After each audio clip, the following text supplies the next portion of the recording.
Слава народу-победителю! С праздником вас! С Днем Великой Победы! Ура!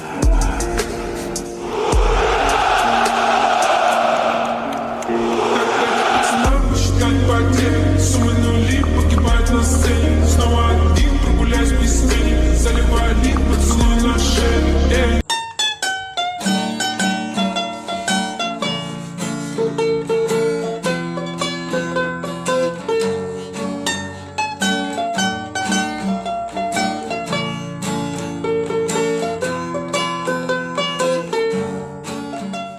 Ini yang dialami pasukan Rusia di Ukraina sekarang.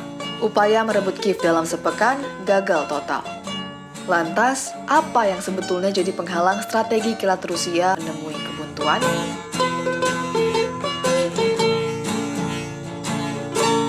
Sejak Januari 2021, Rusia mengirim 70% pasukannya merapat ke perbatasan Ukraina.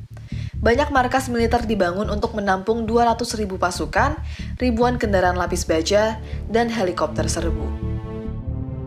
Per 20 Februari, terpantau gerak pasukan semakin maju mendekat garis perbatasan. 24 Februari, invasi pun dimulai.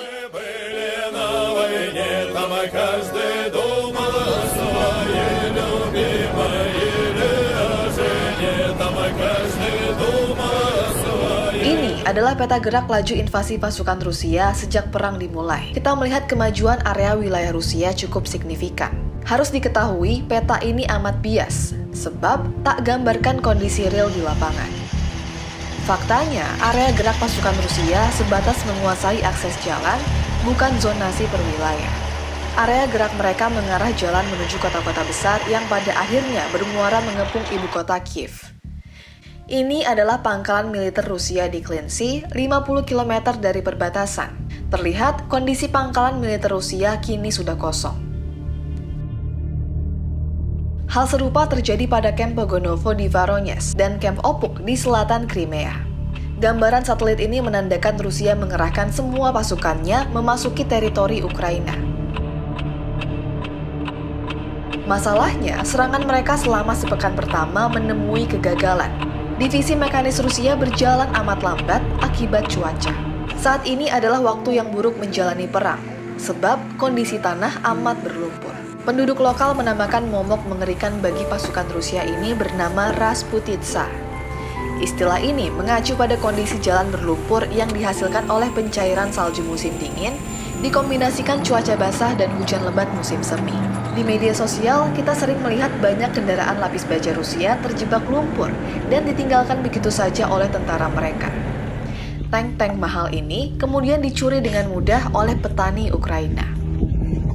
Rasputitsa membuat para jenderal Rusia tidak punya pilihan selain memerintahkan tank dan kendaraan lapis baja mereka tetap berjalan di aspal. Dari citra satelit ini terlihat, laju konvoi pasukan Rusia menuju Kiev mencapai 60 km. Berada di tengah membuat mereka rentan diserang, dan ancaman mengerikan tak lain datang dari Байрактар. Беспилотника, так я понял, Байрактар летает. Байрактар.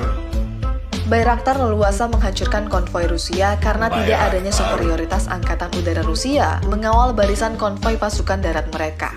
Ini adalah video pengawalan konvoi oleh helikopter Rusia. Percayalah, saat ini helikopter dan jet-jet Rusia tak bisa leluasa terbang rendah mengawal konvoi ini.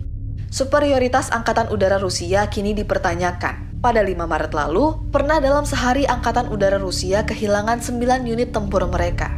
Hantu mengerikan bagi angkatan udara Rusia itu datang dari Stingers Manpads yang kini semakin banyak dimiliki tentara Ukraina.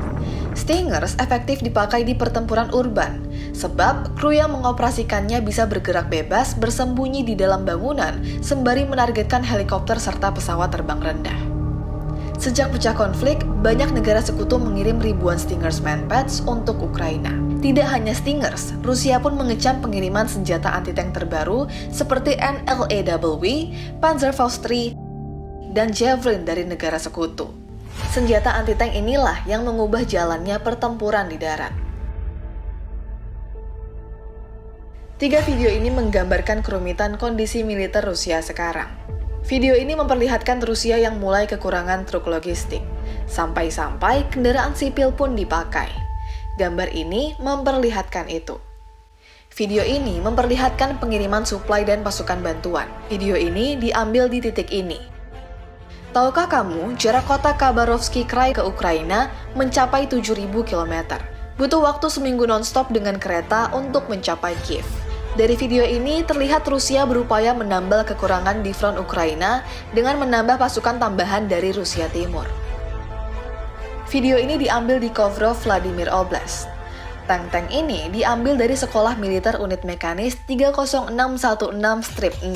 Yap, sekolah. Jangan kaget ya.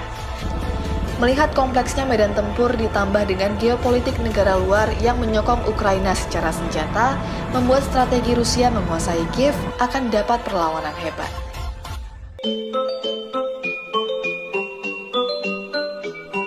Прийшли окупанти до нас в Україну, форма новенька, воєнні машини, та трохи поплавився їх інвентар.